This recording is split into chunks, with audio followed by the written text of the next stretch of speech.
NSW.TV. Good afternoon and welcome to the Australian Ultimate Championships. This is Ultimate Australia's coverage coming to you live from Townsville, Queensland. It's all been leading up to this. It's the semi-finals in the women's division and it's going to be a cracker. We've got Manly from Sydney going up against Rogue, also from Sydney. It's the crosstown derby. This is the battle you've all been waiting to see.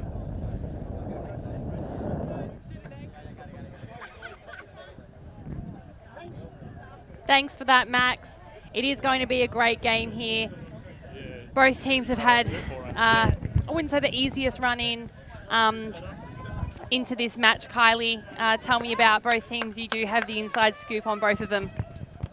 Yeah, well, we've had Manly today with their first loss of the tournament this morning against Ellipsis. So prior to that, two teams were undefeated. And interestingly enough, this is actually the third time that Rogue and Manly have met this tournament. Just because of the way that the draws worked out, they were in the same pool initially. They found themselves again in the top pool together. So at the moment, 2-0 to Manly. They had a really tight match in their first game, 15-12. 15-7 to Rogue last night. Not sure you can take too much from that though, because it was a game that was really just for seedings rather than anything else. So this is obviously the big one for them. Do you think that, obviously you said Manly are up 2-0 on the play at the moment. Will that be playing on Rogue's mind as they come into this game? Look, you'd hope not. You'd really hope not. You'd hope that they're able to just completely refocus and start from scratch here. But I guess that's a question that'll be answered, Oakley, as we go through the game, as we see Sarah Crossy with a disc in hand. She's looking for options early. She pops it up to the ever-present Sarah Wentworth. Sarah Wentworth comes in over the head of Diana Warman, picked up by Bella C, and we see the first turn. Kaya Weir with the disc. Moving it along nicely to Lyra, who launches, Lyra Meehan launches up. Cara working hard, but Mandy Fung picks up the disc. She's tiny, but she is explosive, and now she needs to be patient on the line. She looks for it, she finds Bella, and straight away Rogue get the break, and aren't they happy about that? Lyra Meehan really, I think, picked the smallest person on the field as her receiver there. But height was not an issue. Mandy Fung read that perfectly. And then on that goal there to Bella C, she got down nice and low for that release, so the wind would not pick up her throw. Yeah, and we saw that happen already with that first throw from Wentworth. Working hard, but Mandy went a little high, and Fung picks it tiny, but she is explosive, and now she needs to be patient on the line. You know that the wind's going to have an impact in this game. But look, Meehan and Fung have history. They used to both play together on Ellipsis, so they're familiar with each other as teammates on that team and this one. And I also think prior to Ellipsis, they were both on, well, you know, Bauhaus, which was at the time Sporting Team Box Atletico United. Yeah. So lots of history, lots of playing history there together, and those types of connections are the ones that you're going to be looking for in these types of games.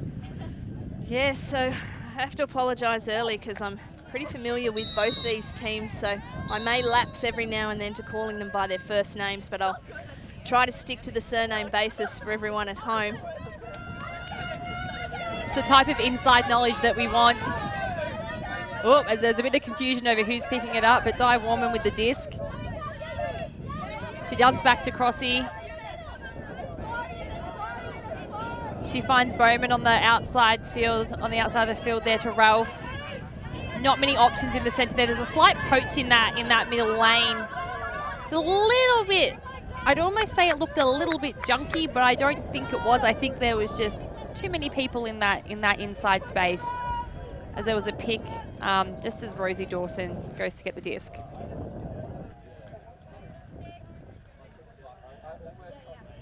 Disc has come back in, so it's there with Ralph still. She sets it back. Oh, it looks like we've got a stall call being signalled. Stall called. No contesting there, and Rogue has got an early shot at a 2-point lead. This nice is a short field to work with. This is very different to how I thought this game was going to start, Kylie.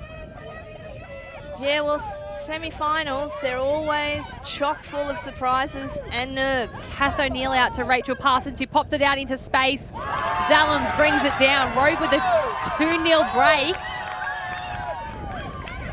They're really showing their authority right now, and the girls are pumped. That is exactly the way that they're going to want to start this game. They'll be very happy with that. I think it'll be interesting to see. So they've had a few changes this year. They've lost Deb Lee. She's moved back to Singapore. She was a big asset for them last year. Becky Burns, Gio Rock out of the team, but they've had some big additions coming in. Simo Ryan's back after a year off gallivanting around the world, and she's been playing probably the best I've ever seen her. As we said, they've got the new rookie in Kaiowea, who's just been carving it up all season. One of the finds of the season, I think you'd have to say. And then obviously with Mian, Fung, Rachel Parsons back in as well after a year off with injury. So I think, as I said in my write-up at the start of the season, this is the season for me that Rogue can actually challenge for the title in terms of the personnel they've got on their books. They are, on paper, they have it all. They have the depth needed. There, Shires has it in the centre of the field. She pops up a little bladey flick over to Ralph. She looks deep but doesn't put it. That's Wentworth with the disc. Oh, sorry. That's all right, back. And we've got an overshoot. Overshoot there from Grinley.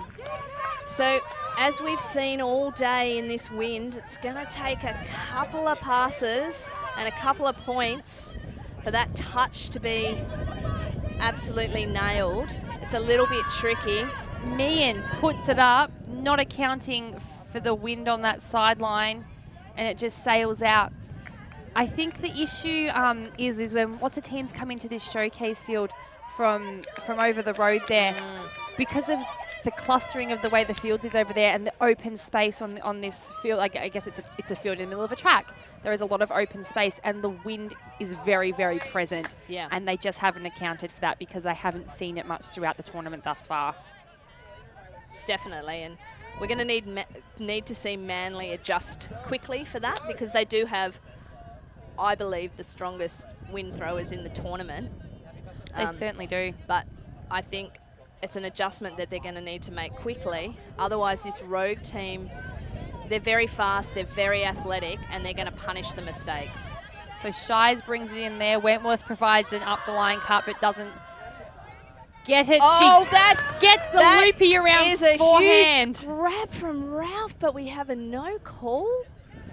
Wow, okay. It certainly looked like disc was in hand, but it's potentially... Let's have a look. Oh, it might have been a self-strip, but it looks like there's a foul being called. And the game advisors are now just stepping in as we see the replay again.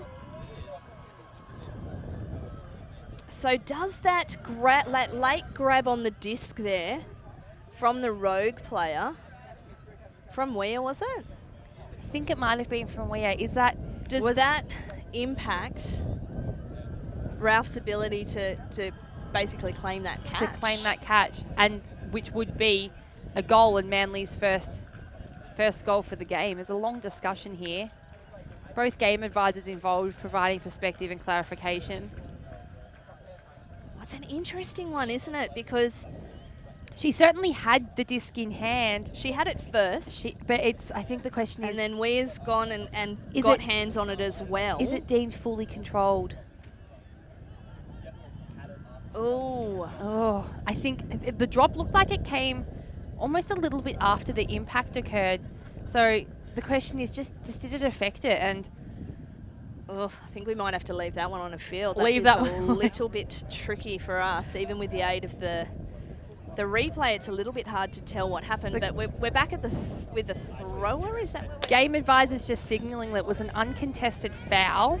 Right. So it looks like Ralph's going to take the disc from the front of the end zone. Okay. We're on the mark.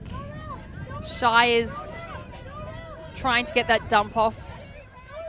And it's a little bit of an overthrow from Ralph, but great Fung's not read. tall enough. She throws the around into no space. There is a pick in the stack, and it looks like discuss whether that impacted. There might be a foul on the throw as well. Okay.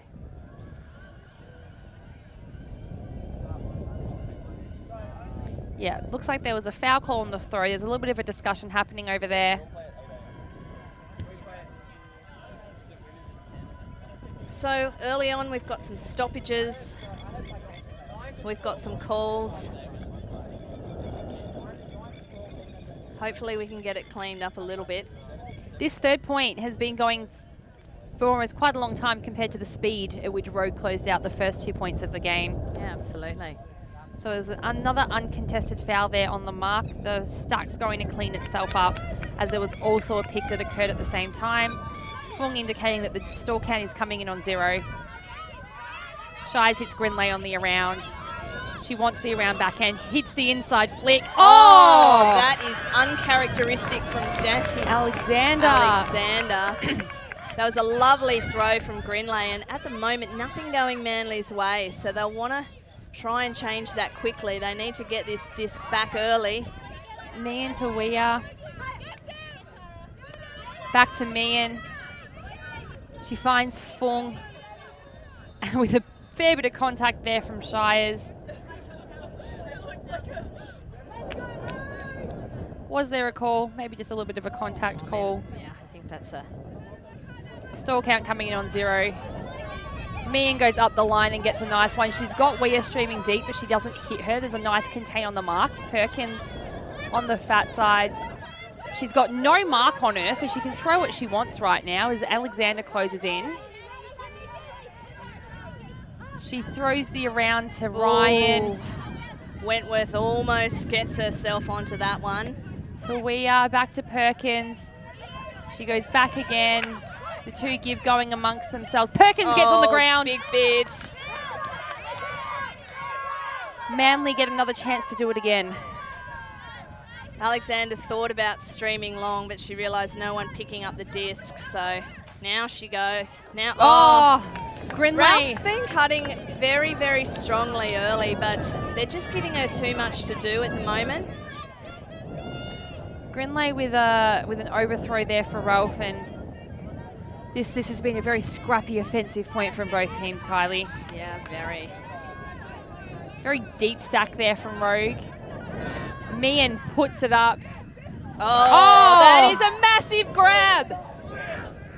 But she's out. Wow. And there is a I think there's a call on the throw. On the throw? Yeah. It did sound like there potentially was a bit of contact there on that throw from Meehan, but you can see just from that why everyone is so excited with Kaya Weir and the way that she's been performing. Certainly can. That was a great grab over Steph Bengtson. Steph is, although they look relatively the same height, I think Steph is slightly a little bit taller. So she is, and she's no slouch. For Kaya to get up and over that, phenomenal effort. Yeah, absolutely. So I think it was a contested foul on the throw. So Meehan throws the around now, send us to Perkins. Perkins again with no mark as Shires closes in. She's surveying for options. Oh, too far. Too far. Sutton again puts a body on the line, puts in a big effort. And she has Adlington. And Grinley decides that she's not throwing it. Time for Shires to pick up the disc, and I think that's probably a good call.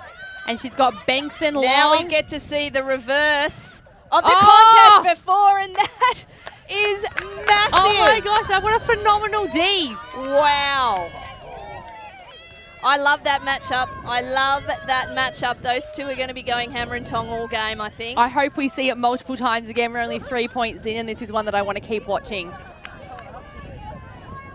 Very long point here. Both teams playing a bit scrappy. Rogue needing to clean up their offense. Lyra Meehan bringing in the disc now in this close sideline. Adlington on the mark. She wants to throw the around. It's a little bit more straight up. She threads the inside. Yes! Big block as from Ralph gets the block. Wow. Shies is picking it up, wanting to move it quickly. Foul called. Perkins takes a tumble on the mark there. There is a lot of bodies on a lot of bodies in this game early. Disc is coming in on 0, signalled by Perkins. She finds Grinley in the centre of the field. Pump fake on the flick, throws the inside. Ralph hangs onto it. Well deserved, Alicia Ralph. She has played a very, very strong point. That is reward for effort right there. But if I'm Rogue, I am very happy with that point. Yeah. They're essentially going really upwind on that point. They had a few goes at it. I know they weren't successful, but if they're going to make it that hard for Manly to score every downwind point, it's really going to be hard for Manly to keep up their momentum throughout the game. So they'll be wanting to turn that around quickly now. If Manly can score an upwinder here or the next upwinder that they get, I think that's really going to change the momentum. But now, even though Manly scored that point, and as I said, excellent reward for effort for Alicia Rao, Rogue's not going to be unhappy with how hard they made that. Certainly not. The Rogue defence, I think, really clamped down and it limited the options that Manly had through the centre of the field there.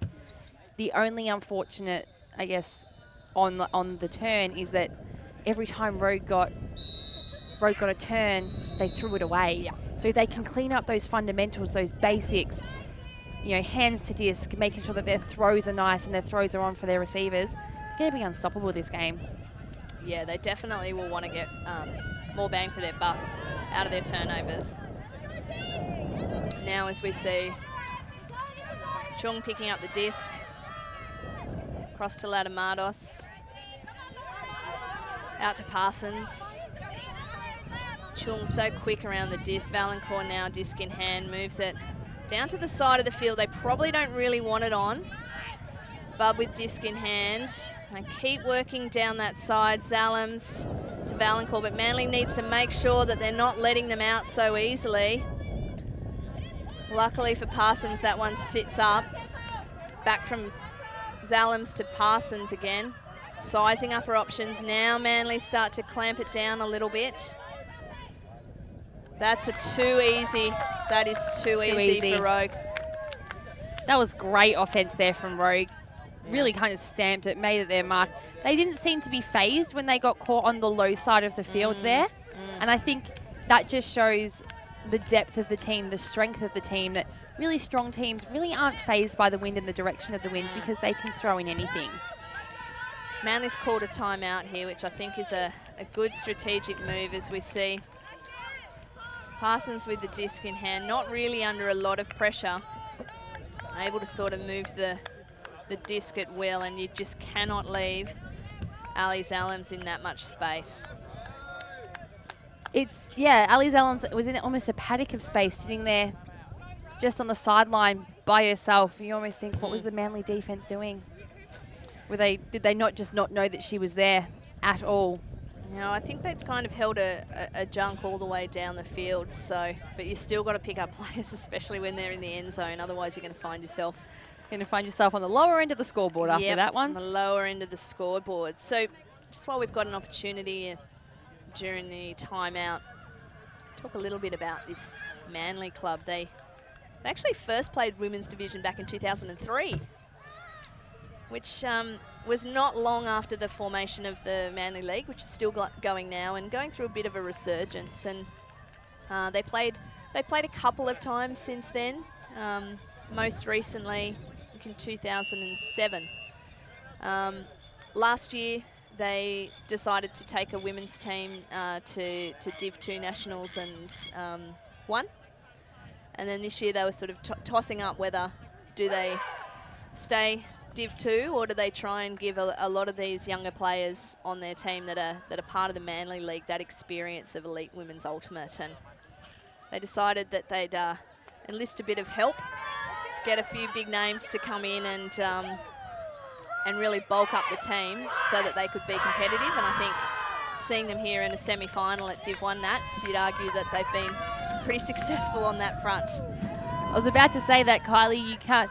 It's interesting to hear that they were umming and ahhing for a Div 2 playoff, and it's like, well, when you're in the semi-finals at the Division 1 Championships, you have absolutely no chance of arguing now that you could potentially be a Division 2 team.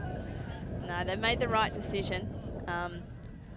Interestingly, there's a lot of players running around for Manly that have previously played for Rogue, so they'll know a lot of the Rogue players very well. Steph Begson, Rosie Dawson, Nikki Shires, Danny Alexander, Sarah Crossy, who's not only played for but coached Rogue as well. It's that kind of insider knowledge that you need as well going into these types of games when you know, I guess, the basic fundamentals of what the other team's offensive and defensive structures go around. It makes it easier for you to adjust because you know what they're wanting to play. Yeah, and I mean, you've got Rachel Greenlay, Cara Adlington, and of course, not forgetting Sarah Wentworth. All have pulled on the Rogue colours before, so yeah, there's a lot of cross-pollination there of teams. As we see Dana Warman catching the disc, moving it out to Sarah Crossy. She finds the ever-present Sarah Wentworth. Has stretched it deep now. We see Crossy with the disc again. Ralph picks it up. Off to Danny Alexander. Rogue have a deep poach here. Sarah Perkins on a slightly deep poach. They're definitely afraid of the deep shot coming off, I think. It looks as if they're leaving the handler unmarked. Yep. And have a little bit of a rotating downfield defensive structure with Perkins just hanging out in the deep space there with a little bit of a deep poach, just trying to take away the enticement of a long shot. So give Crossy a lot of time. She's spotted Sarah Wentworth.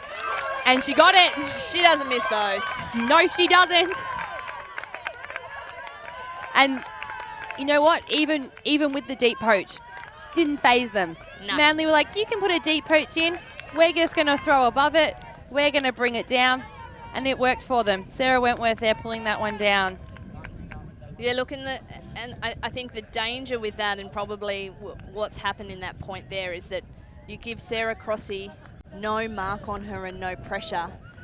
She's very good at reading the game, and when you give her no pressure to size up where her best opportunity is, she's a very good chance of nailing that, and that's what she's done on that occasion.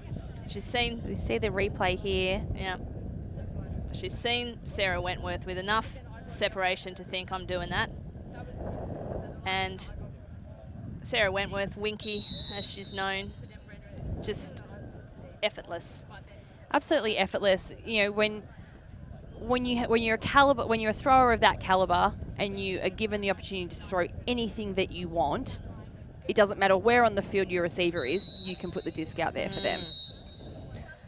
So Rogue now, they're going to be wanting to consolidate with another dominant offensive point. So we'll see whether Manly can change things up a little bit and put a little bit more pressure on them. O'Neill to Chung on this close sideline. A little bit of a junky look again from Manly to Bub.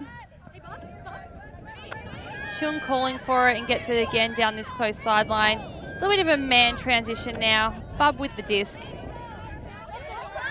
Oh, she looks off Chung down the line and goes around to O'Neill. Chung coming back to the dump. And there's a handball! Rachel Greenlay! Vintage Rachel Greenlay. O'Neill couldn't get the around off. So we see the replay here. Oh, this is the opportunity Manly wants. And They've Manly got a half got a bit field now. Manly gained about 5 metres on that hand block there as well. Shires with the disc. Bob with a strong mark.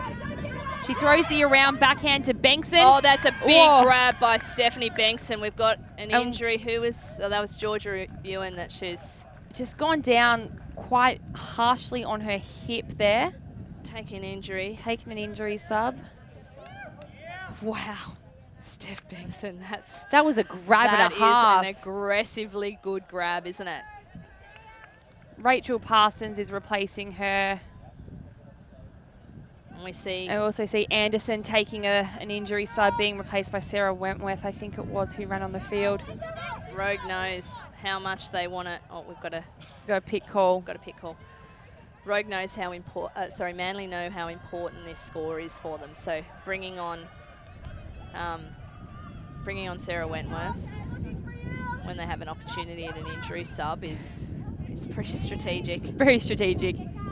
Manly need to clean up that stack a little bit just open up the opportunities and the space for Bengtson to throw into.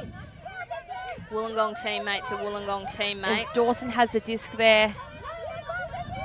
She's trying to find Shies. She puts it out. Shies with the disc. She throws the around backhand.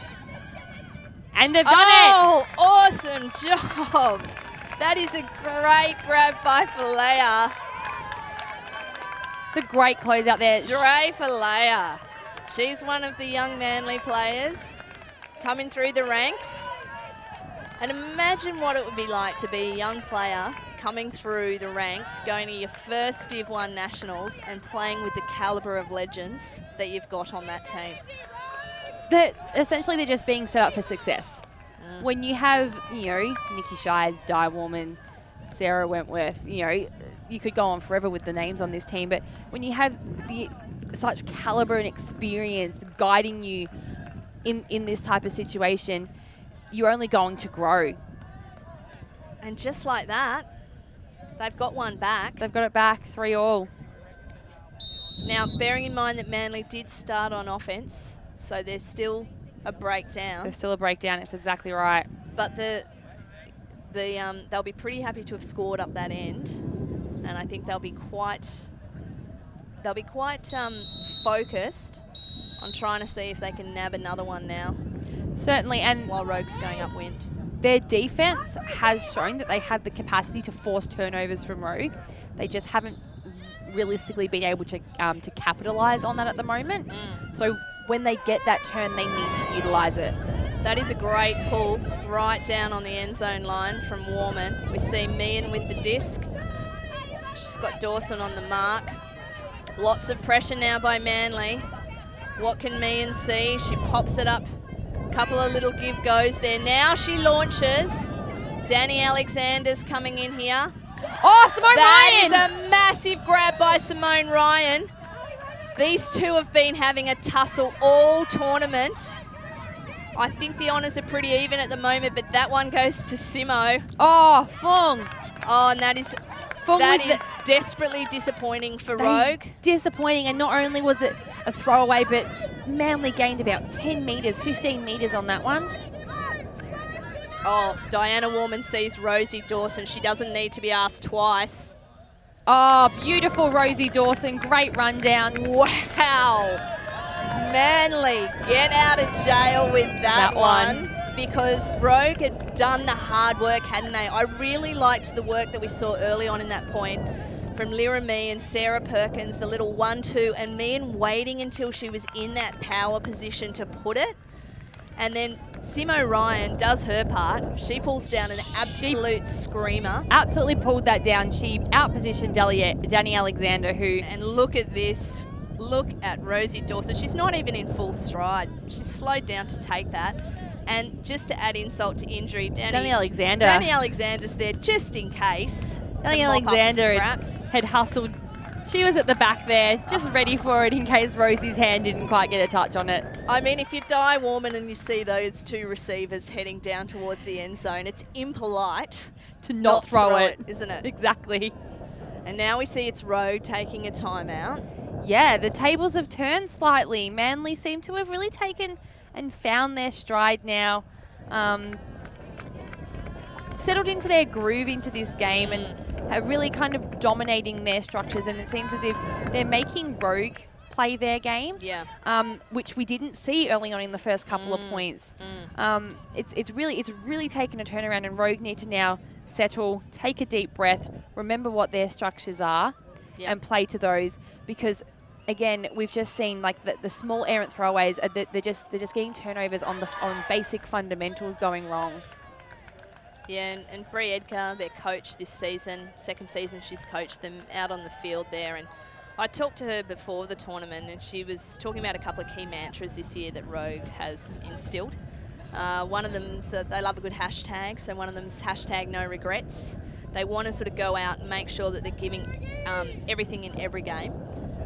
And walk away with no regrets. They really want to focus on completions, and they're all about embracing and reveling in the competition. And look, you'd have to say right now they're in a competition. So let's They hope certainly are. that they are ready to revel in it, because I don't think Manly's going to go away in a hurry. And as you said, Rogue absolutely has the firepower there. They'd want to be consolidating this offensive point just to get them back into a groove again. We see Chung coming in to pick up the disc. O'Neill sprinting hard. Oh, Dawson almost picks that up. That's a great grab by O'Neill. Centres it to Parsons. Parsons, again, no pressure on her, across to Weir. Almost a bit of a junky look here from Manly, or Manly are implementing, you know, the slight poach. No, everyone's found a man now. Clamp in. Now we're seeing Ramick, who's the Canadian import here, and that one is just gone out the outside. So she hasn't played much with them this tournament. You can see she's got a bandage on that left calf, nursing a bit of an injury, but she's obviously playing now. And Rogue, Manly still with some work to do. They've got quite a bit of the field to move up. Tight mark there from O'Neill on Shires. Yep, Shires uses a bit of body there to bump her off. We see Grinley. Now she's launching to Bengtson. Oh no, sorry, that's to Bowman. Always get the two of them confused. Very similar with their high ponies and their high height. We see Weir with the disc now. Rogue looking to capitalise quickly. We see Shires dropping down deep to cover that space, which was lucky for her because Parsons was moving into it. Now we come to the upside of the field with Parsons.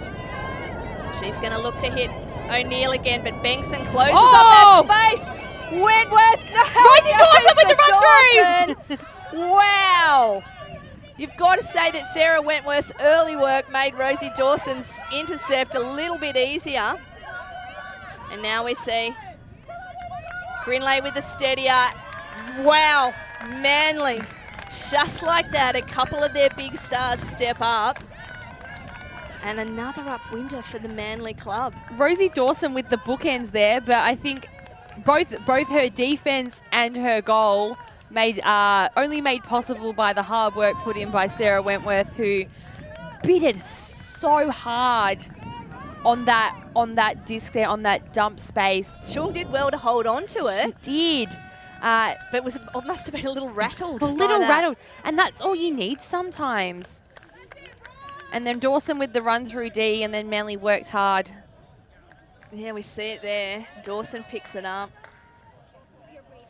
Grinley nice and patient with the disc there, and that's a little adjustment she's made after those first couple of early turnovers, which will be really pleasing for the Manly team because you want the firepower of Rachel Grinley's throws, and you want them to be on song. And when she's got time to think about where she wants to put it and make sure she's comfortable with that, she's deadly. That's exactly right. Manly, again, just push that one. They've gotten that break back now. They're up 5-3. So it's no longer not really trading point for point anymore. And Rogue are slightly down one, so they need to work hard to pull that one back. As a big pull goes up. Oh my God, that is a massive pull by Diana Warman. It's gone into the end zone. Probably not the chase down that Manly would have liked to put too much pressure on, but they've got them pinned in what we're calling the corner of death. With Fung there with the dish, she gets it off to Very Meehan. well done. Here we go to Sutton, back to Meehan in the middle to C.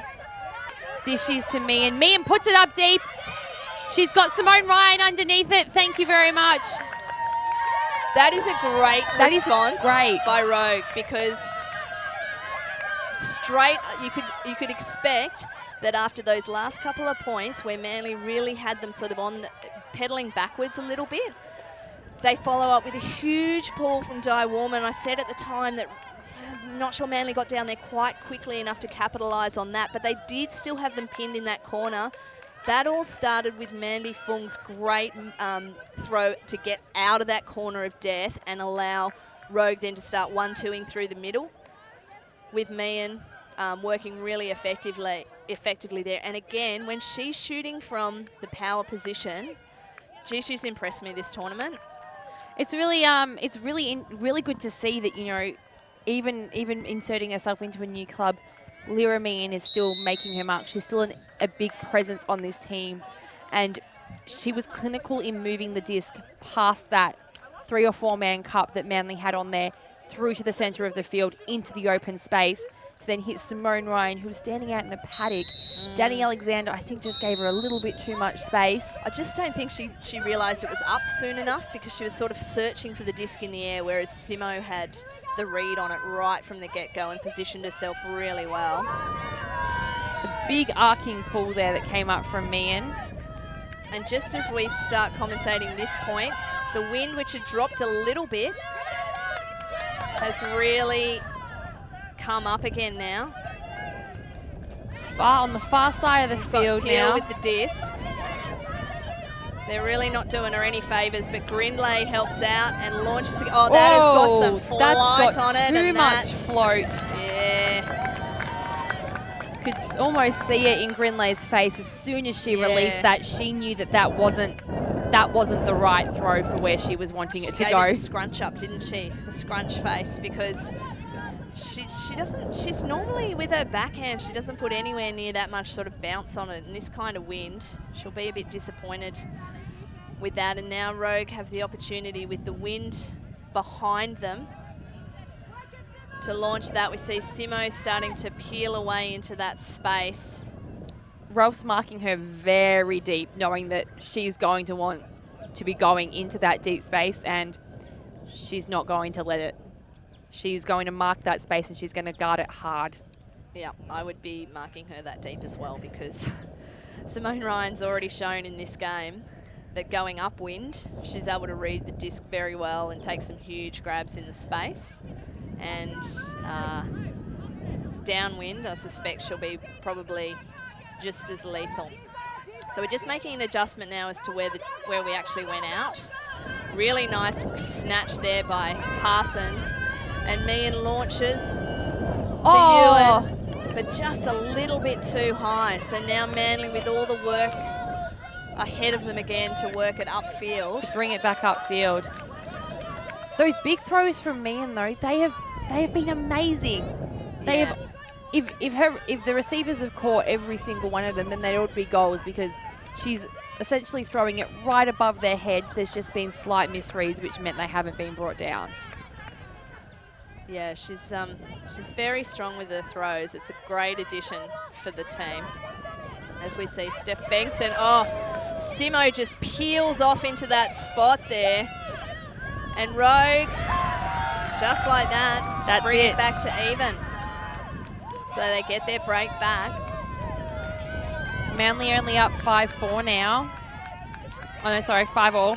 Yeah, so 5-all. They get that break back, and now we're back to trading, essentially. Back to where we started. So it's been interesting. It's been a game of changing momentum, really, hasn't it? So, and I think the wind is going to continue to be a factor, because at the moment, when we look across at the flags on the Discraft flags on the other side of the field, the wind is pretty steady, but we have had a few points where it's really dropped.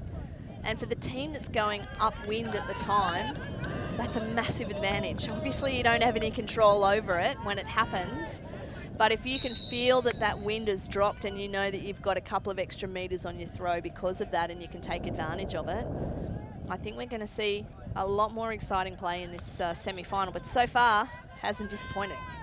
No, it hasn't, and we saw the effects of the wind on this morning's game of Capital Punishment versus Factory, and just how much of an impact that could have, and how much teams can struggle in the wind that is blowing at the moment. And so they both have to work hard, because the wind, as you said, will change at multiple points throughout the game, and they need to be readily able to adjust to that. Yeah. We see Sarah crossing, no mucking around. She's just going straight for Danny Alexander. And there was a collision. Simone Ryan hit the deck. Oh, I was blinded by that. Did not see what happened there, but one of the Manly girls, I think, I didn't see who. I think that's Danny Alexander, is it? Yeah, I think it might be Danny Alexander. Has gone. Let's see it again. Number 18, that's Danny Alexander. She's gone down quite hard.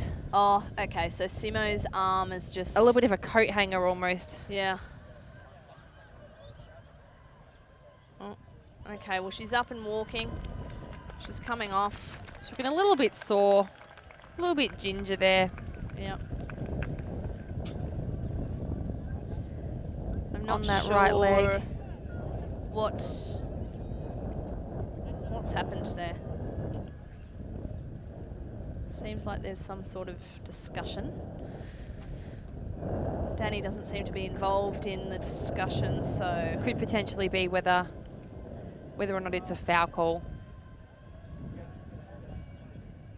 Okay. We've had an uncontested foul, I think, at the moment. Well, I know Simo's doing a lot of talking for a uncontested foul, so... And just another update on the other women's semi-final whilst we've got a bit of break in play here at the moment. We have Ellipsis up 7-5 on GWS, so Ellipsis looking to take half in that one and looking strong to be finding themselves in another grand final spot, Kylie. Yeah, and that'll be an interesting one because GWS, that's only their second game today, whereas Ellipsis had both of their pool play games this morning, so they're on game number 3. So it'll be interesting to see if fatigue plays a part. Obviously the conditions have changed a little bit with the wind too, so we might see some surprises in that game on the other field, but we'll keep you updated as much as we can, while obviously keeping our attention focused here. So as Oakley said, we've got an uncontested a no-call situation here. No call, it looks like it was retracted. And we see Eunice with the disc. Oh, another throwaway. Oh, that hurts. That hurts. That's going to hurt Rogue's offense. That hurts you a lot. You're giving Manly disc on the line. As Crossy picks it up. Oh! Big bid from Simo. Big bid from Simo Ryan, but can't keep the disc out of the hands of Sarah Wentworth there. And Ryan's been impressive this game, hasn't she? She certainly has. And you know, that's a very hard position to stop a team from there. Manly holds on, but I think Rogue just seems to have got themselves back in a little bit. We see here again Sarah Crossy. She breaks there to Sarah Wentworth. Nice throw, but great effort by Ryan. It's just so unfortunate. She had the Eunice Chung there on the far corner sideline. She had the open around dump there to Sarah Perkins, but the throw just didn't come out of her hand the way it needed to, and it just hit the turf almost instantly. Yeah, and you can see she's trying to play the right structure. She's trying to get it out of that corner, get it moving, which has worked really successfully for Rogue when they've been stuck down there before. So you can't fault the thinking, just the execution wasn't there. And I think that's been the story of almost Rogue's let down this almost whole game. The execution of the fundamentals has not been there. Yeah, as we see O'Neill picking up the disc. And straight away to Valancourt, who's popping it up to Zalams, who finds herself again just out in a lot of space. I know we've got some junk being played, but Rogue are just stepping it down the field here. And Manly needs to make it a lot harder than this, because that is vintage Rogue right there. That is the offense that we need to be seeing from them every time their O-line comes out on the field. Yeah, and I think Manly will probably have to have a little bit of a rethink about the D that they're going to play in that direction again, because they've made it a bit hard for Rogue in a couple of the previous points going in that direction, and that one was not one of them. And if you give Rogue that kind of space to work into, where there's not a lot of pressure on any of those throws really, and they've got time to find the open players, they've just got enough skills across the team. Like, they've got a lot of depth. So they've got probably the most depth of any team in this tournament, I'd argue. And that's just money for jam for Rogue. Oh, it certainly is. They do have the depth across the board, and as you said, that's a vintage Rogue play, and they need to be bringing that back into their game, because they seem to have lost that a little bit in the previous couple of points. And Manly will need to change up their defense, because in that downwind kind of way, that zone just seemed to be almost ineffective at stopping any flow. Yeah. So we're going to have Mian with the pull. Yeah, we'll see what she can do here. I think Manly's had the best of the pulling so far, both on the upwind and downwind. We're seeing them getting the most distance there. That's a much better effort, though. Has a nice amount of float, and it lands on this close sideline, being picked up by Warman. She's looking at Crossy and just gets a little jinky break off. Tightly marked by Simone Ryan to Adlington. She's looking for Warman, finds her just on the centre of the field there. Marked there by C. Finds Adlington again. House with the disc. Pops it up to Crossy. Oh, she goes the hammer. Oh! Wow! Adlington brings it down. Oh, you've got to feel sorry for Fung in that situation. Can't teach height, Carly. Because she really read that well. She launched herself at the right time. She just didn't have enough there, did she? No, and I guess it's so frustrating, the fact that when you're a receiver, when your defender, your opponent has that much extra height on you, there's little to nothing that you can do about it. If they're going up at the same time as you, here we see it again. Hammer is launched up there. Not one of Crossy's best hammers, I'm going to say. Certainly not. Yeah, Fung read that perfectly. She really did. But full credit to Adlington. That's a big point for her.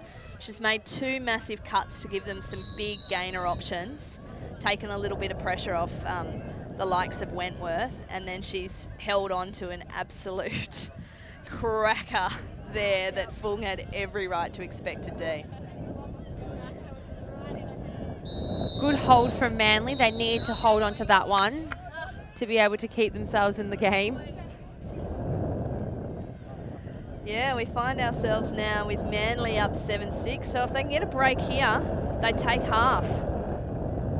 Road coming down on offense again in that downwind side of the field. So let's hopefully see if we can get that classic offense out of them that we saw previously.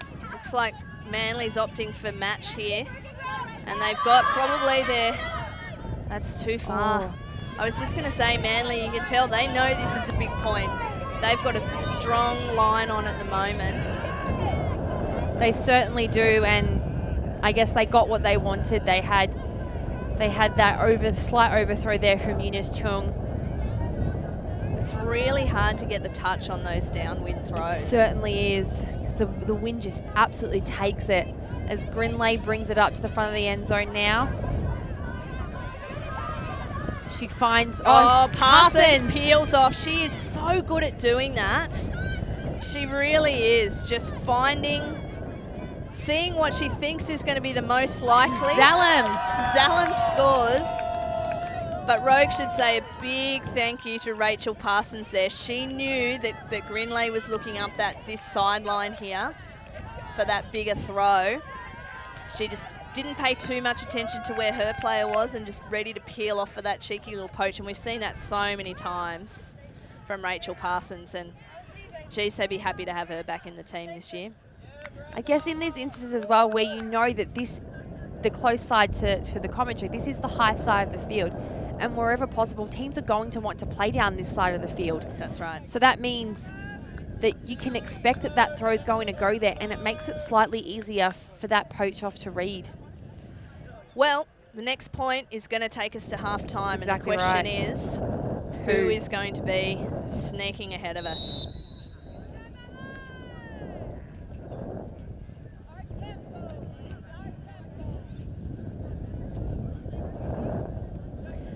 So we've got Rogue coming out here on defense. Manly coming out on offense. Manly, I guess, with the slight advantage of going downwind. Yep. I'd be very surprised if they messed around with it too much up their end. That's exactly right. They're wanting to move the disc down the left side of the field and keep it there. It's another good pull from Meehan, though. And gives... The brick. Well, that's interesting. Coming across Oh no, it's probably about even. I thought that Warman was giving up a little bit of ground there to go back into the middle, but in fairness, it's pretty much straight across, just angles here. So we see Bowman with the disc. Adlington back to Sarah Crossy. She's got it deep and doesn't take it. She sees Alexander, hits her. Now we see back to Sarah Crossy. Sarah Crossy sees Alexander. Oh, but Ralph cleans it up into Alexander. Wow, I did not see Ralph there. I was blinded by a couple of the rogue players and I thought that was the turn, but just like that, Manly take half, and technically, even though we've had a number of breaks, we're on serve. We're on serve. Come half time. I don't think Ralph expected to clean that one up either, because even from the angle I had, she kind of just popped out of nowhere. I think she saw that, here we go, if you see the replay. I think the throw goes up and she didn't really expect it and just ran in at the last second to wow, that's great heads up by Alicia Ruff. She's playing just so well and really being an integral part of this lineup in what is her first nationals. I'm absolutely thrilled for her. It's great work from both teams. We'll have Rogue back on serve as we come out from half. Both teams are taking a break. We'll be back with more action just after the halftime.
Welcome back to the women's semi-final here.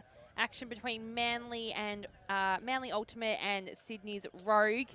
Manly took half 8-7, Kylie, in what is proving to be an absolute blinder of a game. Tell me, what can we expect to see now for the remaining half? I think more of the same. It's going to be interesting to see what the wind does. It feels like it's a little less, it's still gusting up and down, I guess, so it's just a little less consistent than it has been.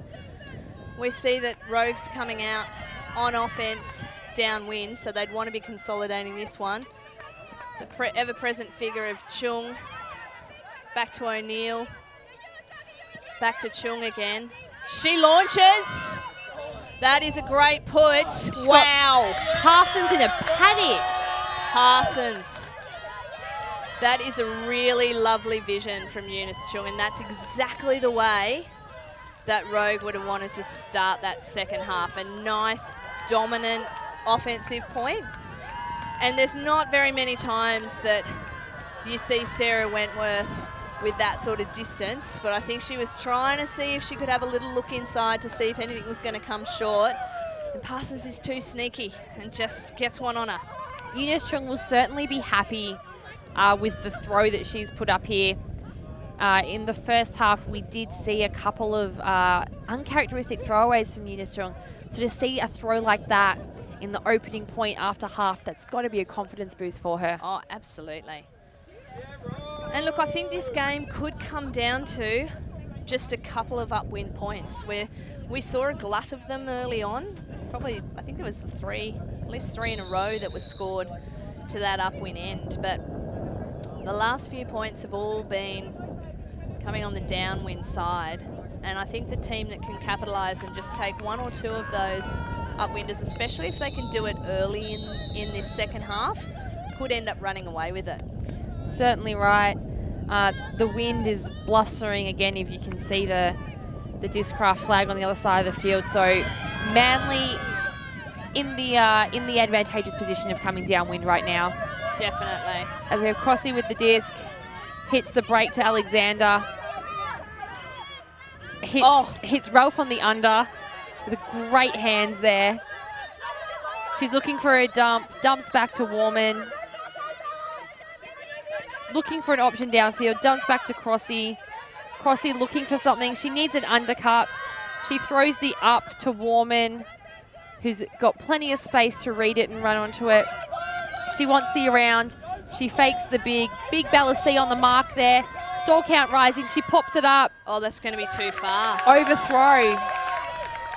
That is unfortunate. There wasn't a lot happening down there cutting-wise for Manly, though. We see Alexander's still in the backfield here. She had Ralph right down in that corner, but really no options on that fat side, and it's always a bit hard when you're trying to jam it into that corner. So Rogue gets this first opportunity to have a look. Our Crossy! Oh! Crossy with the switch across. Wow, so there's a call there from Bella C. Bella C went up the line. Crossy poached off. She saw it coming early. Wow, I think she had position there. What are your thoughts, Oakley? Yeah, it's really tough to say because Bella C had definitely had the line. She had the line because she'd already committed to it. Crossy poached off into it. It's definitely a foul.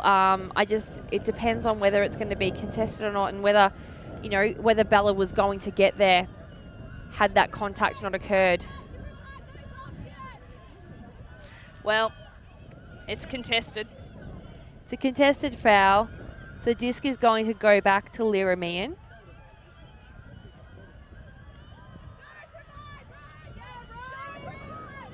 Bella's going to stay where she is there. Well, Rogue get another chance here, and I personally think they should consider themselves lucky on that one. Very lucky. C with the disc in hand. Out to Nobu. And now they're starting to move it well. That wind now has just dropped down at that key time. Lovely throw there from Boyle. They're moving it really well back and forth across the field. Oh. Wow. Minescu so close to getting that break for them. She was asking a lot there, wasn't she? Asking a lot of her there. She gave it a really good effort. And I apologise before I credited Boyle with Minescu's throw, but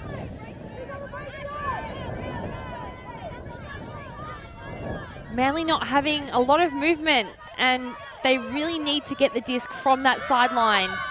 As Crossy just pops it up into space. Oh, good effort from man. Ralph, but that was a bailout throw from Crossy. She didn't have any other options at that point. No cuts there to speak of. Kasuya with the disc. Back to Meehan, who's controlling things for them at the moment. She pops it out to Bellacy. Alexander now closing up that mark. She's working her hard, is C. Minescu on the disc. Oh, that's a big bid from Alexander, but C holds onto it now. She's got the run. Big D there. Oh, big D. Di Warmanois with the layout bid there on Simo Ryan, but there was a lot of contact, and potentially Simo Ryan had hands to that first.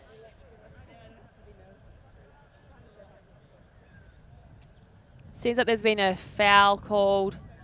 Looks like an uncontested foul.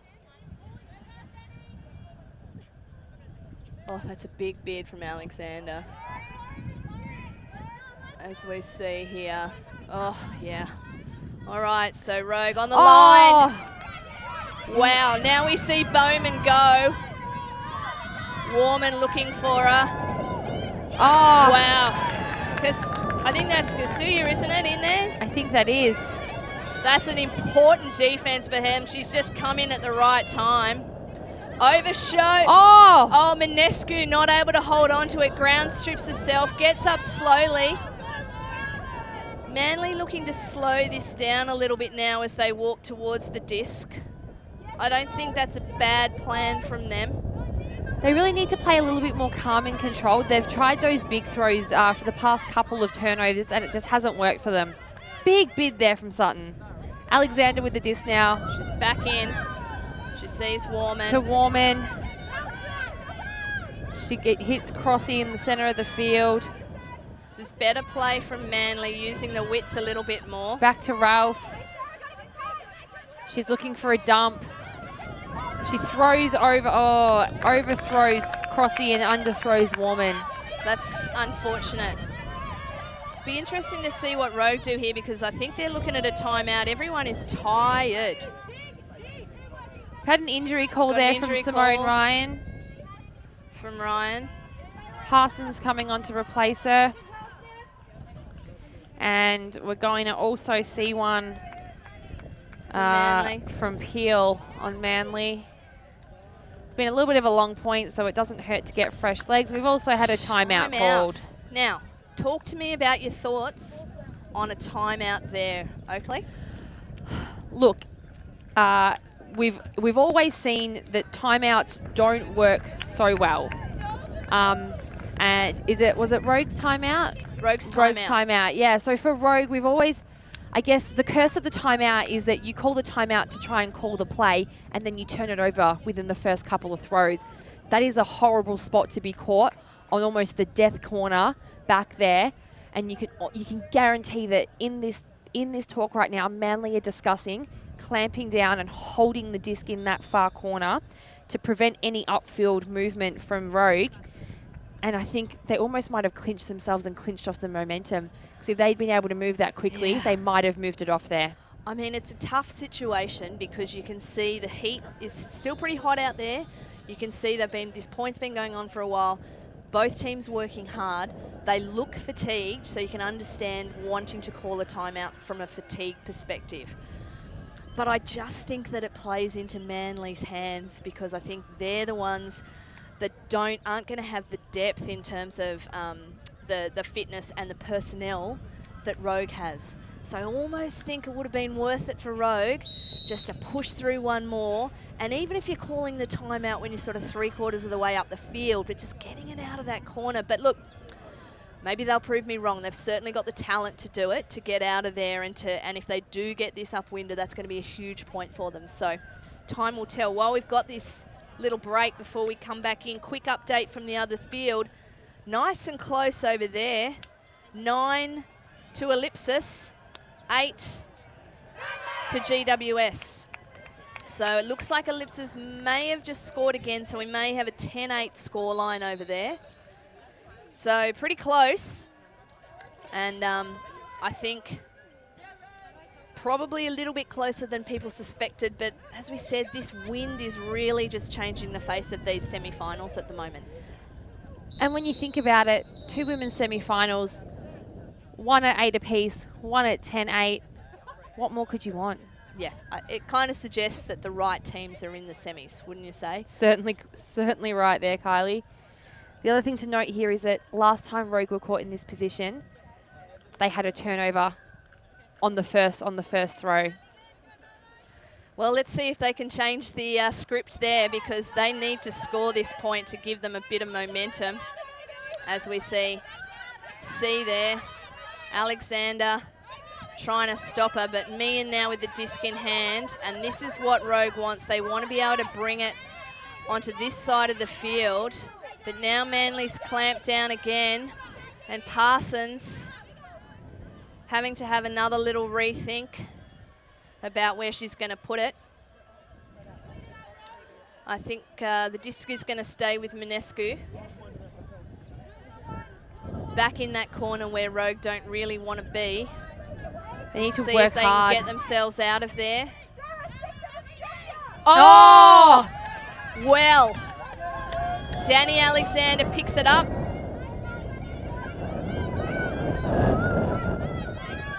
Throws the around. Oh, Plenty of Bowman float. uses her body well. Wow. Oakley Oh, would go back to the timeout call. Kylie, I don't want to say we jinxed them. Wow.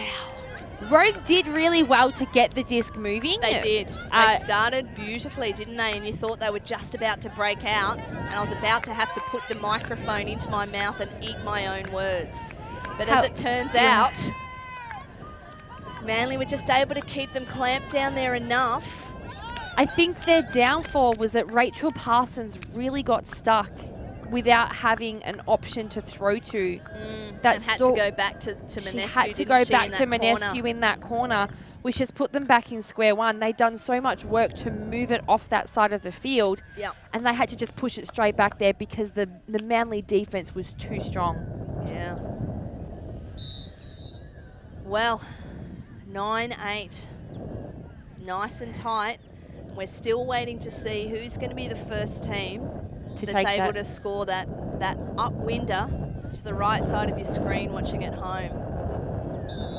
It's still going point for point, which means it still realistically is anyone's game as Rogue are now back on serve. But boy, that was a long point. It was. And the Rogue girls need to come out firing. Starting to get a little bit cooler from where we are, but I suspect that out on the field, it's probably just as warm. The sun's still probably searing as we see O'Neill with the disc. Manly opting for offense. She throws it up and over. Oh, that was a miscommunication. Chung was open. She didn't continue her cut. Shias to Grinley. And now Grinley, she sees some options there. She likes the look of it. Young Osaka Ito, we haven't seen too much of her, but she is a star of the future. Grinley. Oh, wow. That would have been an amazing grab if Valleja had been able to hold on to it, but Grinley just gave her a little bit too much to do. Oh, that would have been one that Manly would have absolutely relished. It was a beautiful throw from Grinley. It just didn't have enough height to it. It was a glass burner. A little too hard and a little too low. Now we see Chung bringing it in there on that far sideline, the top side of the field. Centers the disc. Shires closes in. She hits a nice break backhand to Simone Ryan. Pops it up. Has O'Neill on the receiving end of it, but overthrows her. Too big. Or Manly need to do it all again now. Manly need to do it all again. I guess if you're Rogue, you're wanting to try and take those options. You're wanting to try and turn it on that side of the field if possible. Yeah, look, and look, if you're Rogue, you definitely are happier having a turn right down that end of the field. So they're not showing Manly the short field, which they did earlier. They're saying if you're good enough, you work it up the field and you score. Manly's setting up now in a horror. I suspect they'll probably be trying to target Dawson. Although she's come in really shallow now. Begson bail out for them. I think we've had a travel call here. Oh, sorry, foul. Foul call. I think there was a little bit of contact. I think Bengtson tried to get that dishy off to Grinley, and the Simone Ryan hand came in quite harshly.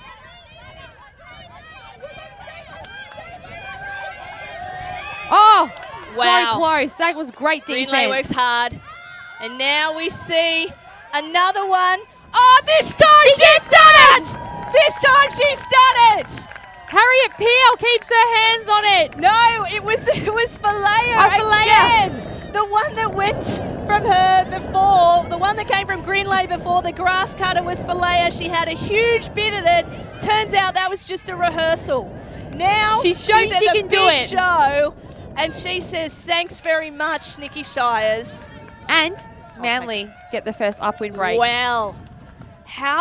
Is this the turning point of the game, Oakley? I think it might be. When you look at Rogue now walking to this other side of the sideline, there's a few heads down thinking, God, we've got to get that break back now. They must break back quickly. We have to break back, and if we don't break back, we're just giving Manly another downwind point, which is just going to extend that lead further. So Rogue really have their work cut out for them, and this might be the turning point. This might be the turning point where Rogue gets inside their own heads, and Manly take away with the lead. Look, if Manly score this point, it's a long way back for Rogue. Certainly right. Put it out there. Not impossible by any stretch of the imagination. We all know how tight things get towards the end of games, but you can see Manly knows they're being smart with their matchups. I think they're going to play a match D rather than the junk that we've seen earlier. They're going to back themselves on their matches.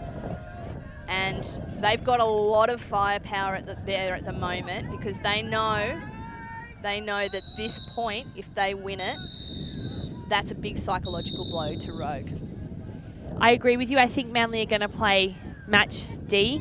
It has been more effective than their zone has thus far. Agree.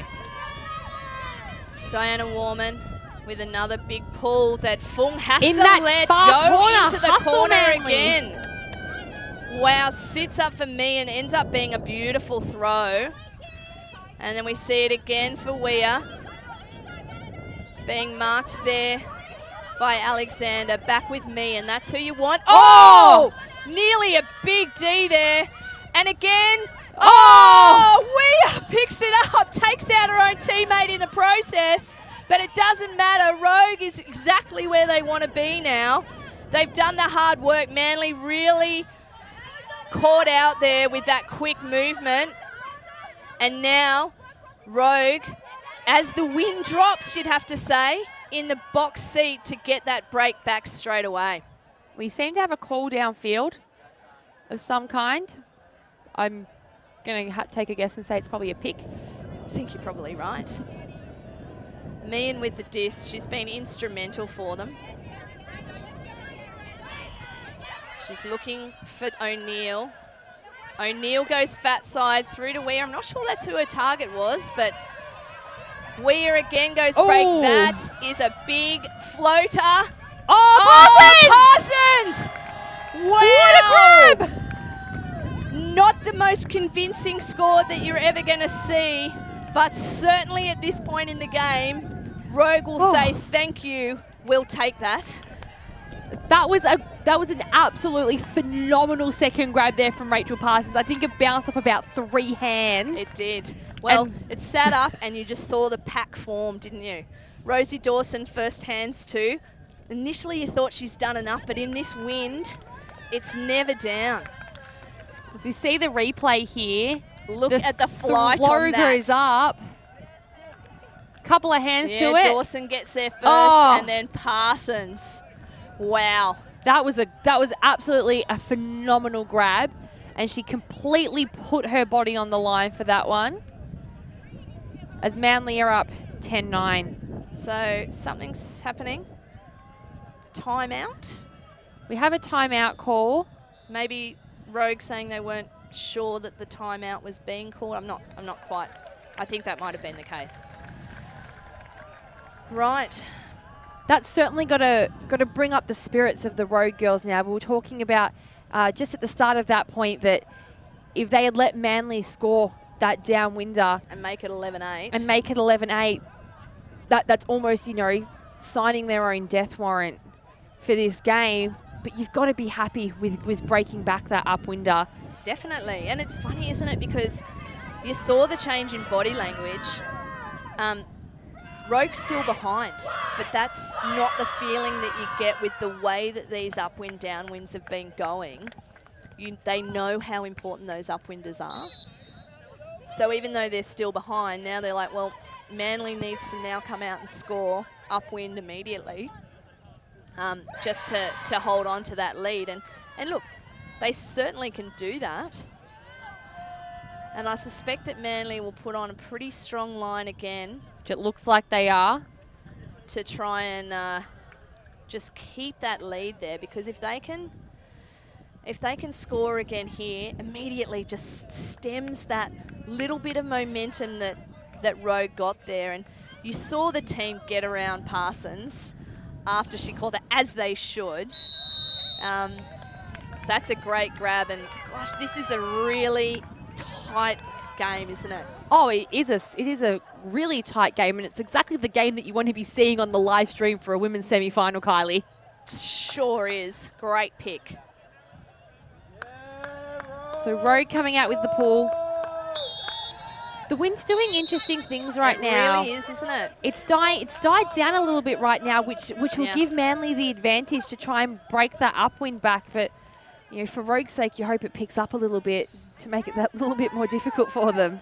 Yeah, and it really is a matter of it sort of coming in gusts. And so if you can just pick your times when the wind is a little bit less strong, then it's going to make that throwing a little bit easier.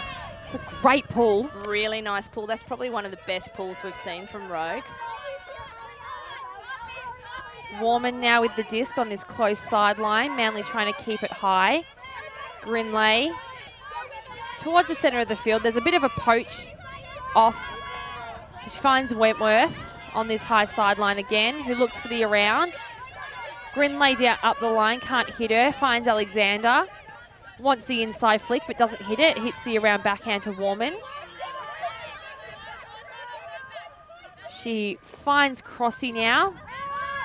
Crossy to Wentworth, but there has to have been a pick. She's in an acre She's in an acre of space, and I can't imagine. Quick. Not that quick. I can't imagine Eunice Chung would have let her get that open.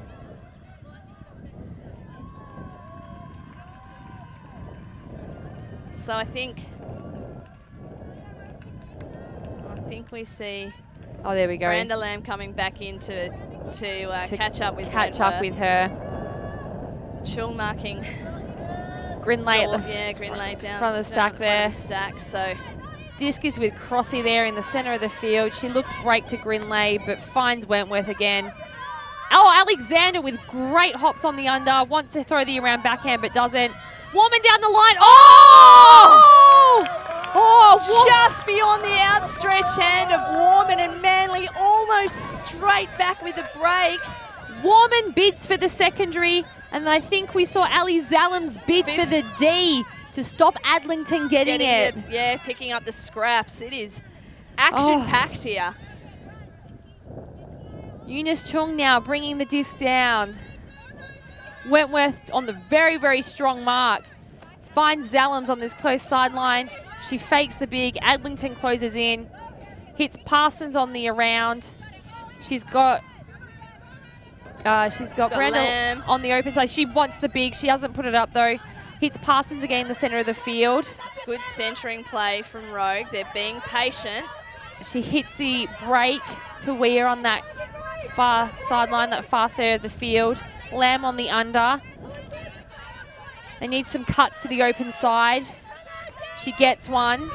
Warman on the mark. She's pointing where she wants to throw it. She has Weir going deep. Oh, Zalum's Wentworth on the peels under. off. She's got Chung there. Hits Chung back. They're closing in on their end zone. Tight defense from Manly. That is too far. Overthrows Simone Ryan. There was a pick in the stack, but it did not affect that. Look at the hops in Danny Alexander, thinking there may have been an opportunity there for the quick movement, but everyone is tired. Everyone's tired, and everyone Rogue was cutting tired in that point. They're not the only ones. I suspect that Manly's going to try and get out of this with their throws. Alexander puts it up. She's got Adlington. Oh. Adlington goes down a little bit hard as Weir peels off the back there to read that one. I think that's, look, I think they're saying it's going over your head. You probably weren't going to get there. No one was getting to that. So there's no call, and Rogue get it back again. I tell you what, if Rogue turn it over up this end, they are in big trouble. They are in very big trouble. You were not wrong there, Kylie. They need to be sucking it up right now and making every cut count, because once they get moving, they look like they're in really good flow. But they need to get moving, and they do not want to have a turn here. It would be very problematic for them. Lamb with the disc, finds Parsons down that close sideline. She's been so steady for them, hasn't she? She has been. She's just amazing with the disc. She finds the space and she knows what throw to use. Hits the break side. Now back to Chung. And they're out. And Chung puts it up. She's got Lamb underneath it in an acre of space. Lamb is fast. Can she get there? Oh. But she can't get there. Grinley was definitely on the chase for that one. Grinley did not have front position. No. The unfortunate thing was that the disc was floating right over the top of Brenda Lamb's head. Yeah, a little bit too high again. And so she just didn't have the capacity to see the disc, and it was just a little bit too long. Just quick update from the other field. Looks like Ellipsis has taken it away a little bit. We're looking at 14-11. Ellipsis over GWS there. So still close, but couple of points now to Ellipsis. Manly now caught in the death corner, but they managed to get it off to Wentworth in the centre of the field. Sure. Oh, Wentworth should have hit Warman. She should have hit Warman on that short on shot. That shorter. But yeah, you can see they're trying to end it a little bit now, aren't they? Everyone's tired. I'm happy with the fact they didn't take the time out down there though now, because at least they've got the turn a little further up the field. Everybody tired still, so can Rogue win with their legs right now? Because that's what they're going to need to do. That's exactly right. They are going to need their legs because everyone's fatiguing, and it's the team that can use their legs to their advantage. So Zalum's on the under now. Weir hits the deep. She's really gunning hard, but she can't get it. Hard mark there. Parsons with a great saves grab. them again. She finds this close sideline. Zalum's going deep, but she can't hit her. Oh! Ramick. Oh, that's a foul. Uncontested foul. Yep, Di Woman put her hand up straight away and was like, that's my bad. Uncontested foul. Disc goes back. Peel is going to have to close down that deep space very quickly, because Zalums is lurking there for sure. And we've seen that throw to Zalums happen a couple of times already. We have. We know she's going to want to cut there. So disc is in. Parsons up the line. Parsons. Oh! Wow. We've got another foul call on the throw. I think it's going to be another uncontested foul. I was going to say, it didn't look like that throw came out the way she wanted it to. No, uncontested. Parsons is, her workload at the moment and her work ethic is impressive. So we're getting a third shot at this one. Throws the around to Lamb.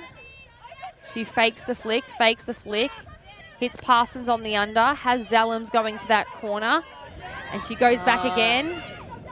Throws the around to Weir. That's a lovely throw. Has Simone Ryan there also, but doesn't hit her. Back to Lamb.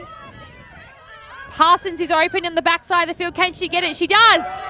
That is well deserved from Rachel Parsons. If anyone deserved to score that point, absolutely her. And look, you can't say that Manly didn't have their chances then. And here we are, 10 deep apiece into the game, and we find ourselves basically back at the start. 10 apiece.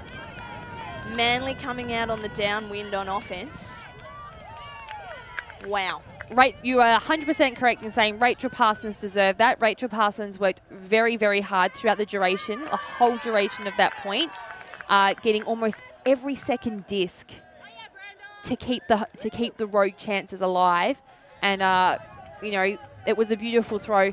She ended up with enough separation, and the disc floated out of the field just enough so that the defender wasn't going to get there. She didn't really have to exert herself too much to then just catch that one and bring it back. Yeah, and look, at some points at some stages during that point, it almost felt like Rachel Parsons was the only one cutting. And that's a little unfair to say, because I think that was a really good point from Brandon Lamb as well. She was working pretty hard, but Parsons was just providing those bailout cuts for them as the count was getting high and the pressure was building from Manly. And I think Manly will be a little disappointed that they didn't take those opportunities that they had, because that would have been a crucial point in the game to get that upwinder. And having said that, this next point now becomes pretty crucial. It certainly does, because if Manly can't hold on to this offensive point, they're going to be giving Rogue the upwind break. Yep. And at this point in the game, an upwind break, it's gold. It's not easy to get back. There are tired legs, and the amount of work required from the defensive line to get those breaks back is huge. Yeah.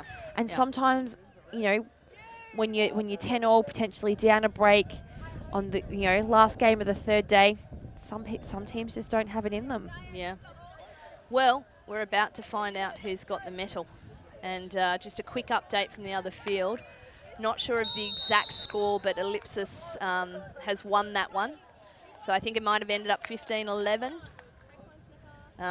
So Ellipsis is the first team through to the finals. They'll be very happy with that in a year where they've got a lot of new faces. Obviously still a lot of experience there and a wealth of talent. And for whichever one of these teams is able to push through these last few points, there'll be an eager Ellipsis waiting for them in the final. And it can still go absolutely either way at this point in time, Kylie. We've seen both teams show exactly what they can do and the caliber that they can provide, and we've seen the score fluctuate multiple different directions. So it's just really who has the legs to run this one out. That's exactly right, isn't it? We see Rosie Dawson back on the field. Sarah Wentworth providing for her in the middle there. Rosie again. She's just going to use her legs.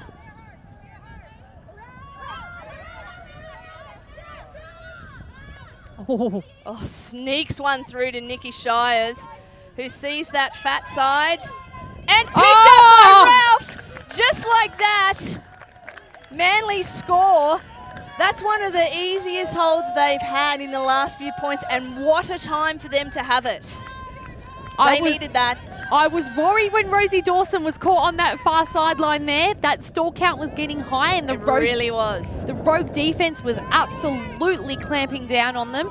That little flick she got off to Shires, it wasn't pretty, but it got it off there, and then that backhand from Shires into a mountain of space. Look, if there's someone that you're trying to pop that little pass off to high in the count, I think that Nicole Jane Shires is someone that you want to have with the disc, with an acre of space, throwing it to the backhand side. And we see here, she just sizes it up, lets it rip. And look how casual Ralph is. She's like, I'll just take that one hand, thanks. It's no biggie. She's having the game of her life, Ali Ralph. She really is, as Grinley runs on the field because she realises that there was not quite enough people there. Game of her life. She's absolutely well and truly earned her spot on this lineup. She really has. So now, again, pressure on Rogue. It's a great looking pull from Nikki Shires. That's actually one of the best pulls that we've seen in this direction. Probably one or two of Lyra Meehan's have been about the same. Georgia Ewan now with the disc. Grinley with a really tight mark. Oh, looking Valancourt. Oh! Just gets one. We've got a no call. We've got no call. Got Valancourt with the disc. Nikki Shires had a little sniff at that one and couldn't quite get over the shoulder of Valancourt, who held her body position really strongly. It looks like there was going to be a potential call and then there was no call, but the rest of the field had already stopped. So we now have a stoppage. Valancourt is going to stay with the disc by the looks of it. So Ewan and Grinley are they're fine. They're fine. They're happy. Ex-teammates, good friends. No problems there. But as you said, everyone else has stopped. So now game advisors advising. Game advisors advising on the game. I'm not sure what the advice is, but hopefully momentarily we'll be back in play. We'll be back in play. I have a feeling that Molly Valancourt is going to stay with the disc and it's just going to... That's what should happen, yes. Yeah, going to just come back in essentially... With no stall count. With no stall count. So. Because Shires had stopped. Everyone else had stopped. There should be no stall count after that catch. And it's coming in. Here we go. Valancourt with the disc. Chung goes down up the line. She hits the around. Georgia Ewan's there. Oh, good pick up by Beautiful. Ewan. Initially looked like that was going to be... Chung provides a dump, but it's great dump D from Rosie Dawson. Instead, she hits Ali Zellums. Marked tightly by Bengtson. Hits the break flick down the line to Valancourt. Oh, Georgia Ewan! Georgia Ewan.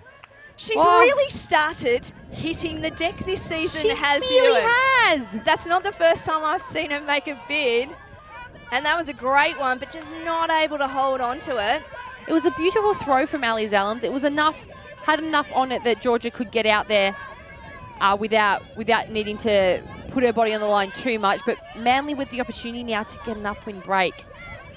As Nikki Shires is being marked really, really harshly and... Oh my gosh, she brings it down! No way! Itoyo brings it down and gives it to Danny Alexander.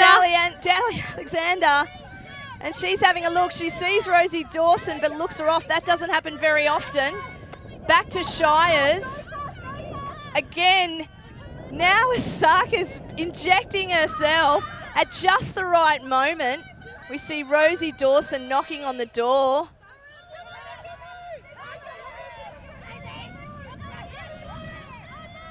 She Is that throws going the to be over. too high? Danny Alexander! We've got a potential stall out called here though. Oh, look, as spectacular as that was, it's coming back. But wow. Alexander Plucks and Bengtson are up in the air. Oh, it's an uncontested stall out. Wow. All right, well, Rogue. Wow. That was a gift. They are given a second chance. What can they do with it? Parsons streams deep. Chung picking up on his close sideline. Hits Valancourt on the big dump. Ewan, bit of an overthrow there. I think Chung gets tripped over. Chung, I don't think we'll have a call. I think it was just incidental legs getting caught up. Chung didn't. I don't even think Chung realised that disc was up. I think she was just running to clear the space. And I think she's just clipped Dawson's foot. Yeah, clipped Dawson's foot as she changed direction to go in and attack that disc. Chung just seems like as it was unexpected, her hands might not have been as prepared for that one as they needed to be to break the fall. So we see the overshot there. Yeah. Yeah. Chung hits the deck quite hard. She's up on her feet though, but is taking the injury yeah. sub. Chung had no idea that disc was going up. She's coming. Looks like she's got a very sore knee there. Yeah. Oh, that's unfortunate because she's been pivotal for them. Hopefully she can walk that out and get back on the field. We see Grinley taking a sub as well, putting some fresh legs on the field. Crossy replacing Grinley, and it looks like Lyra Meehan will be replacing Eunice Chung. This is tight. This is so tight. And it's Manly's disc now, so it is a turn. Manly's disc. Shy's picking up the disc. Crossy in the dump position. She throws Nikki the hammer. Shires, you don't do that. Nikki Shires. Nikki Shires, you should know better. She does know better, and she's already remonstrating with herself, but that is a heartbreaker for Manly because they have worked so hard, and now they've got to deal with the disc skills of Lyra Meehan, who you want to have the disc in that position.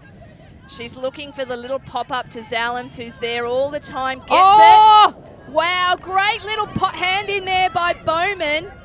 Now we see Crossy with the disc. Nikki Shires gets a second shot. That's better, Nikki Shires. That's what she probably should have done the first time. And the good thing about Nikki Shires is she never shies away from a challenge. And I don't think she'll make the same mistake twice. Well, she will. She definitely will, but she's not the player that is then afraid to pick up the disc. And in a situation like that, in a clutch situation, you want her to just pick it up and play her natural game. And wow, she will be relieved to see that one go in.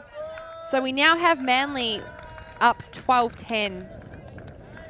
So we're at 5:08. So I believe we are almost at time cap. I think we're looking at a 100-minute game. We began at 3:30. 4 minutes to time cap. 4 minutes to time cap. So, look, we might get in another point before, or another couple of points before time cap. But, yeah, Nikki Shires will be very happy that she got a second chance there and was able to redeem herself. Roga really staring down the end of this game, though. They're down a break and they really have to get this one back. Oh, yeah. And they know that. And if you look at the line that they've got out there, it's strong. They've put on some of the players that have been playing extraordinarily well for them this game. You've got Parsons, you've got Weir, you've got Minescu, Meehan, who's key for them, Ryan, who's had a cracker, and then you've got Fung and Lamb, who's been playing very well as well. So they know the importance of this point, and look, that's an unfortunate one. That's an unfortunate one there for Manly that it's gone out because, geez, wouldn't they have loved to have pinned Meehan down in that corner again? I was about to say the exact same thing, Kylie. If they were able to land that pull in the death corner there, would have been absolutely pivotal for the setup of their defence. Dawson! She pops it up to Crossy and she is going to go. And I will not be surprised if Sarah Crossy... Oh no, she's popping it up to Wentworth, probably the safer option. Now she's going Dawson. And Dawson's going to have a look for Wentworth. Oh! Manly stamps some authority on this game with so many years of experience right there. Just combining to say, we'll take that opportunity and we will absolutely run with it. That phenomenal D from Rosie Dawson there. She read that like a book. Opportunistic. Look, she sees me and she realises, uh-oh, something's happening here. I'll just grab that and then we'll play from there. I think this is a pivotal moment in the game now. We are about to go into time cap. Manly are up 13-10. Rogue must have some heavy heads now. Yeah, and look, for Rogue, if they score this point, they're a chance. 100%. If they don't score this point, I can't see them coming back.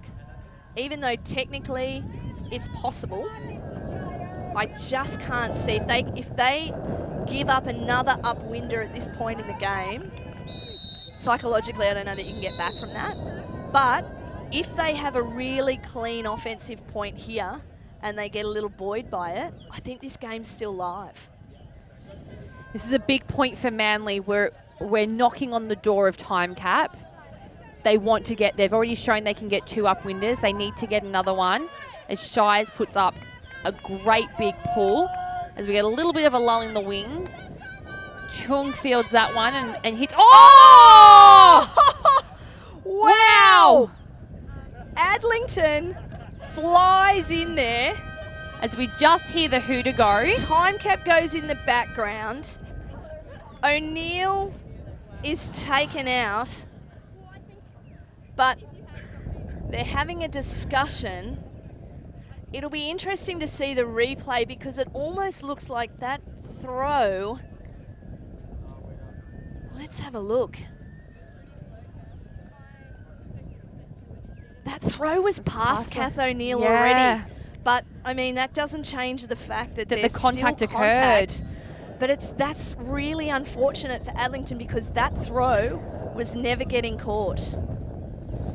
That throw wasn't going to be caught, and, I mean, they probably don't know that. Yeah, of course. But I'm just saying it's unfortunate for Adlington that the contact occurred because the throw had already overshot. So if she'd left it, it would have been a turn. It looks like it's a contested foul, so the disc is going to go back to Chung. Yeah, look. As I say, there's absolutely no reason that Kath O'Neill doesn't call that foul because 100%. she probably doesn't have perspective on where that disc is in comparison to her. Yeah. But, that's an unfortunate one for Adlington because she put on a lot of pressure. She did. The pressure was 100% there. Oh, is she a big game player, ladies and gentlemen? Grinley puts it up. Can Shires get the double happiness? Yes, she can! That is massive! Shires winds the clock back 10 years, ladies and gentlemen, because vintage Nikki Shires has come out to play, and doesn't she love to win? You say on calls like that, Kylie, that the disc karma doesn't lie. And Nikki Shires came absolutely streaming through for that D. And then she was like, I'm hitting that end zone. Rachel Grinley, thank you very much. I don't think I've seen Nikki Shires run at that pace since circa 2006. That was incredible. So not only, we're on, game point now. Manly, we are on game point. Manly up 14-10. How does that happen? We are on game point with Rogue going upwind. Rogue going upwind, Manly coming out on defense on the downwinder. If they can get another D like that, that's it. It's theirs. Yep. They're walking through. So we're game to 15, right? Game to 15. The time cap part doesn't matter. We're just game to 15. Oh, that pull, Di Warman. It's a nice floater, not as deep as some of her earlier ones, but certainly enough hang time for the Manly team to get down there. And we see now Sarah Crossy on the mark. There's some sort of call because a lot of players have stopped. And I believe it's a pick call. It seems like the flavour, doesn't it?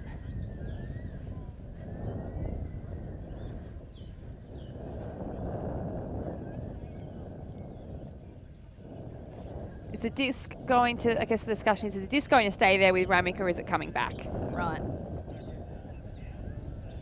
Bit hard to tell how long ago that call was. She is in a paddock of space out there, and so it's really difficult to know exactly when the call occurred.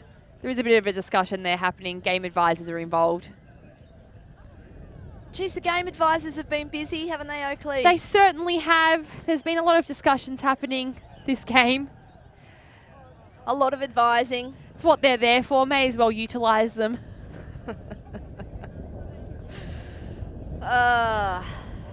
Well, I think we're both feeling a bit exhausted, aren't we, Oh, after this? But yeah, you know this what? has been an absolute Let's ripper be like of a the game. players and let's push through We'll push these through. last however many points they are as we see Ramick with the disc. Rosie Dawson! Wow. And just like that, we have Manly with an opportunity to take the championship.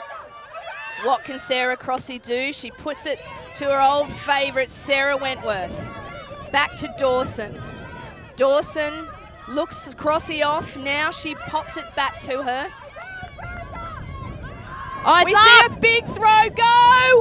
Woman! Woman! Manly have done it! That is poetic.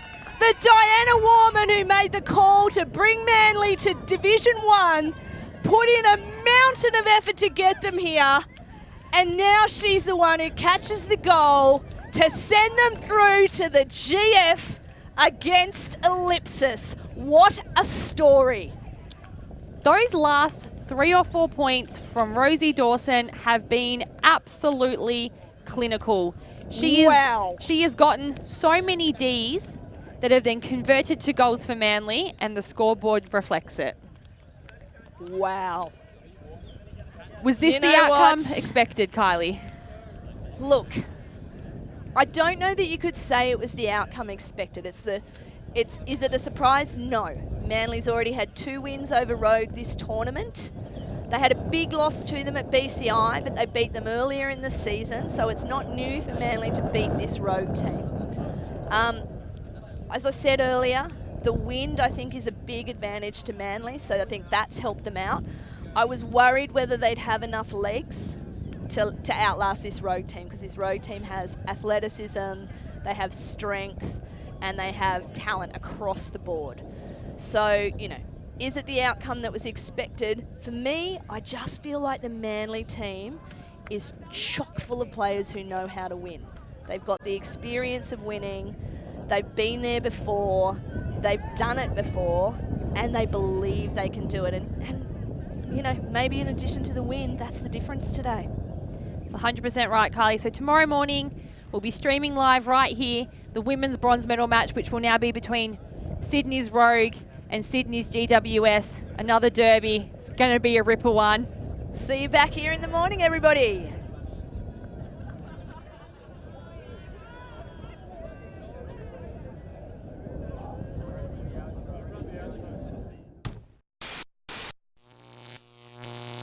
Alti.tv